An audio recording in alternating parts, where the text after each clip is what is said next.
साथीहरु नमस्ते। आज चाहिँ म नयाँ लोकेसनमा आएको छु है। आज नयाँ लोकेसनमा आएको छु।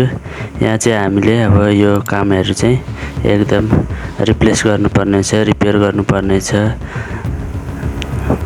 यो चाहिँ यो लाइटहरु हामी अहिले जलिरहे पनि यसलाई हामी निकालेर यहाँ चाहिँ हामी जिप्सनको डेकोर गर्छौं। यो लाइटहरु निकाल्छौं, यो सकेटहरु निकाल्छौं।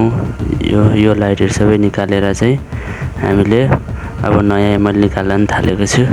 अब नयाँ जिप्स लगाएर चाहिँ जिप्सन बोर्ड लगाएर अनि हामीले काम गर्छौं, स्पट लाइटहरु हाल्छौं।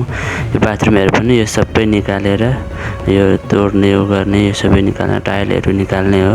टाइलको काम पनि अब निकाल्ने सुरु हुँदैछ। यो चाहिँ सबै हामीले नयाँ बनाउनु पर्ने फेरि अब यो हाम्रो कम्बोर्डहरु खोल्दैछ नि साथीहरु। अन्त यो एसीहरु यो निकाल्ने हो। यो सबै हामीले यो जिप्स लगाएर पुरै हामीले यसलाई बनाउँछौं। हेर्नुस् त यो ढोकाहरु सबै चेन्ज गर्ने हो।